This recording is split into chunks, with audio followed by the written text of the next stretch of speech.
ఉంచిన స్థితిని తల క్రిందులే చేసిన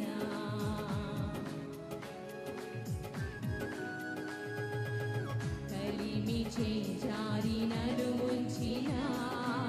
స్థితిని తల క్రిందులే చేసిన రెండంతలుగా దయచేసేదవాని రెండంతలుగా దయచేసేదవాని